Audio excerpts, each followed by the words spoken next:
전 세계적으로도 사망률이 1위가 바로 폐암입니다. 쉰목소리가 오랫동안 돌아오지 않아서 검사했더니 폐암이 진단되는 경우도 많이 봤어요. 최근에 보면은 평생 한 번도 흡연을 하지 않았던 여성분들도 폐암이 많이 걸리고 있는데요. 12년 동안 암요양병원 운영하고 있는 한의사면서 통합의학 박사, 리브 건강채널 운영하고 있는 권순관 원장입니다.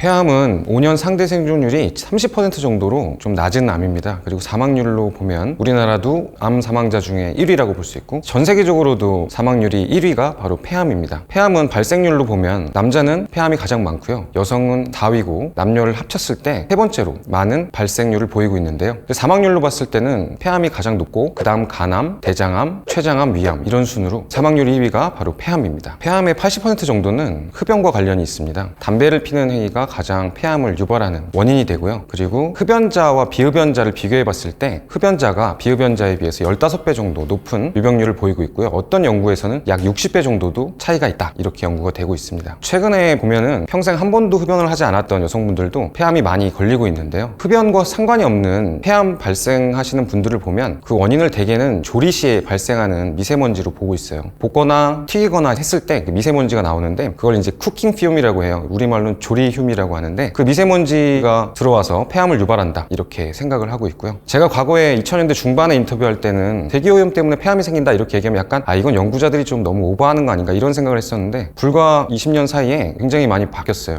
중국 같은 경우 보면 10여 년 전부터는 대기오염으로 인해서 많이 생기고 8살 소아가 오염으로 인해서 암이 발병이 돼서 많은 충격을 안겨줬었죠.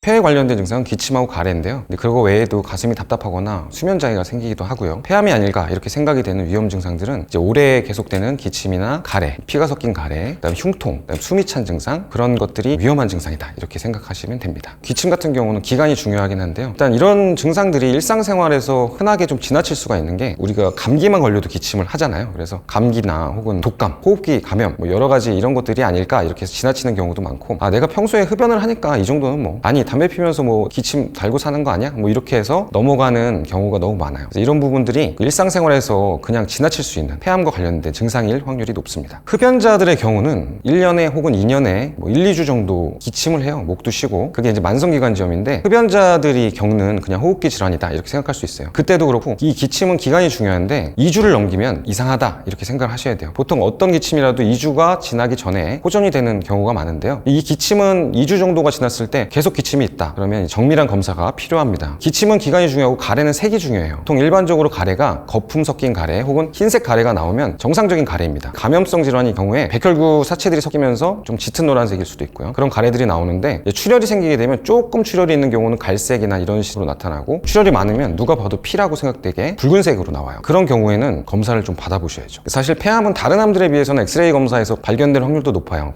폐가 엑스레이상에 잘 보이기 때문에 엑스레이라고 하는 게 실제로 보는 게 아니라 그림자를 보는 거기 때문에 그 실질이 잘 안 보이는 경우도 많아요. 그런 경우에는 특히 또 암이 병변이 작은 경우에 그런 경우는 잡을 수가 없어요. 그때 이제 필요한 것이 폐기능 검사하고 저선량 CT 이런 것들을 찍으시면 확실히 진단을 할 수 있습니다. 어떤 호흡기 질환이든 감염성 질환은 가래가 나오는 게 당연한데요. 폐 같은 경우는 이제 암이 있으면 암에서 혈액이 나올 수가 있고 흔히 우리가 이제 객혈이라고 하는 건 기침을 할 때 나는 혈액인데 그런 것들이 나오는 질환이 사실 심각한 질환이 많아요. 그렇기 때문에 그런 경우에는 정밀하게 검사를 하셔야 됩니다. 흔히 환자분들이 착각을 많이 하는 경우가 목이 쉬었을 때예요. 목이 쉰 거는 또 기침에 비해서 대수롭지 않게 생각하는 경우도 많아요. 하지만 제 주변에도 혹은 우리 환자분들도 보면 쉰목소리가 오랫동안 돌아오지 않아서 검사했더니 폐암이 진단되는 경우도 많이 봤어요. 그래서 목이 쉰 것도 잘 돌아오지 않는다 그러면 병원을 찾아가서 좀 더 검사를 해보셔야 돼요. 폐기능이 스스로 약해지면 자기도 모르게 예전 같으면 걸어갈 거리인데도 잘 걷지 않게 돼요. 그리고 동료나 친구들이랑 걸어보면 가장 자신의 폐기능을 잘 알 수 있어요. 점점 뒤처진다든가 같은 속도로 걸을 때 숨이 차가지고 좀 괴롭다 이런 증상들이 생기고요. 그리고 평소와 다르게 하품이 자주 나고 그런 경우도 폐기능이 떨어져가지고 산소가 잘 들어오지 못해가지고 뇌에서 하품을 자꾸 유발하는 행위일 수도 있어요. 한방적으로 볼 때는 폐는 항상 촉촉하기를 좋아해요. 습도가 높으면 폐는 편해요. 습연해지기 때문에. 폐가 나빠지면 자기도 모르게 이제 좀 비가 오거나 습한 날이 몸이 편하네 이렇게 생각되고 건조하고 그런 날들이 기관지나 폐 스스로 좀 불편함을 느끼는 그런 것들이 생길 수 있습니다.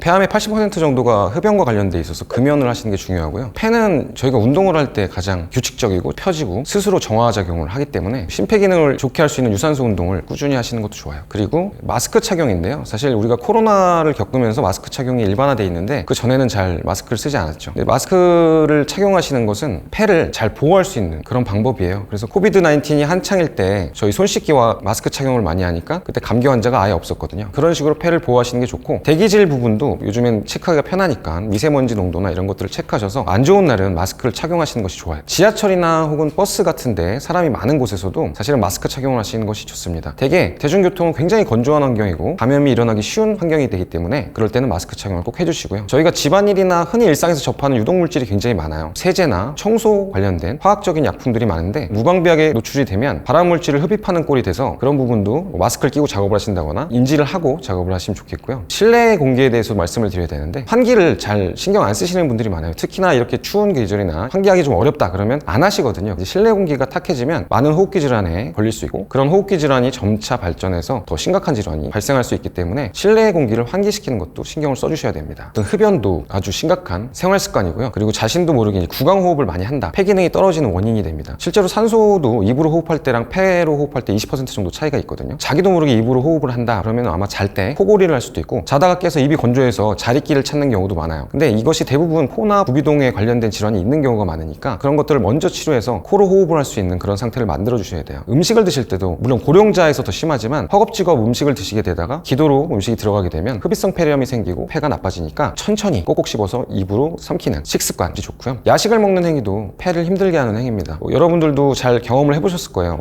과식을 하고 나서 숨이 차서 헉헉대는 그런 것들이 이제 폐가 힘들어하는 건데요. 잠을 잘 때도 사실 폐가 좀 쉬어줘야 되는데 야식을 드시게 되면 그 음식을 소화시키는데도 산소나 혈액이 필요하기 때문에 폐가 쉴 수가 없어요. 늦은 시간에 음식을 드시는 행위도 폐를 좋지 않게 하는 행위입니다. 도움이 되는 음식이나 약재, 환자분들한테 많이 얘기하는 편인데요. 흔히 우리가 접할 수 있는 도라지, 그다음 무, 율무, 토마토, 녹차, 마늘 이런 것들이 폐암을 예방해주고 건강을 지키는 데 도움이 되는 음식들입니다. 저희 집도 겨울철엔 가습기를 켜는데요. 습도 유지를 하는 것은 폐 건강에 아주 중요한 부분이에요. 건조해지면 내가 더 감염도 잘 되고 폐가 힘들어한다 이렇게 생각하시면 돼요. 물론 폐는 피부랑 관련이 있기 때문에 폐가 건조해진다는 건 피부가 건조해지는 걸로 알 수 있어요. 겨울철에 피부가 건조한 분들은 더 물을 많이 마시고 실내 습도를 잘 유지하셔야 됩니다. 겨울철 실내 온도를 보통 24도 정도를 맞추는 걸 좋아하는데 그게 사실 적절한 온도긴 해요. 근데 보통 가정집을 방문하거나 병원을 가보게 되면 실내 온도를 26도, 27도까지 올리는 경우가 있는데 그런 경우는 되게 공기가 건조해질 수밖에 없고요. 빨래 한두 개를 널어놓고 나는 괜찮아 라고 생각할 수가 없거든요. 실내 온도를 23도 이하 그 정도로 생활하시는 게 폐 건강에 더 좋습니다.